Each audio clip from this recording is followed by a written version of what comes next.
I'm kind of feeling sorry for myself, and I'm standing over the sidelines, and I'm huffing and I'm puffing, and I'm thinking, man, maybe I just can't play at this level. At that exact moment, I feel this large hand on my shoulder. I turn around.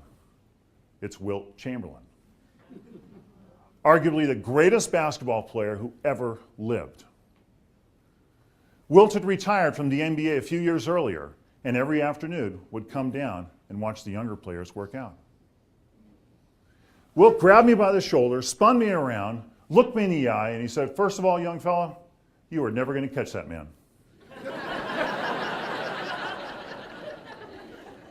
I said, "Thanks, Wilt. I already figured that out." And he said, "More importantly, it's not your job." He said, "Come with me." Wilt grabbed me by the arm, took me out on the floor, positioned me right in front of the basket. He said, "You see this basket? Your job is to stop players from getting there. Your job is to make them miss their shot, get the rebound, throw it up to the guard, let them go down the other end and score it, and your job is to cruise up to half court and see what's going on." I like this part.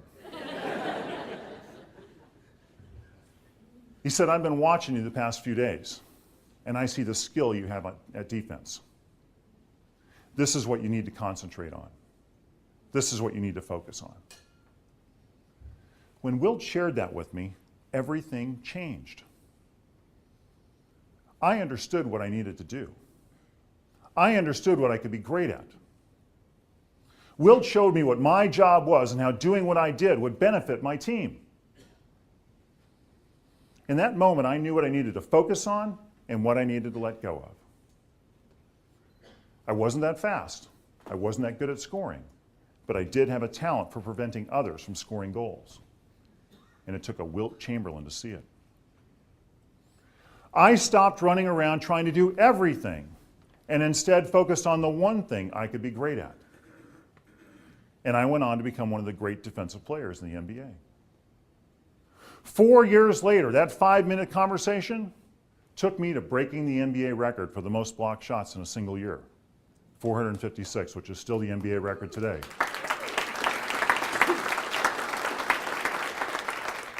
That 5-minute conversation took me to a 12-year NBA career, being named Defensive Player of the Year twice.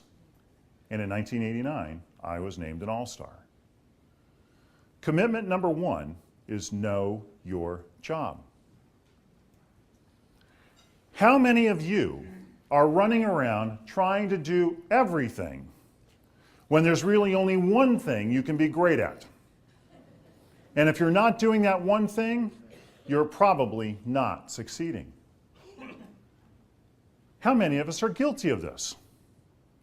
We get so focused on exceeding expectations that we forget the basics.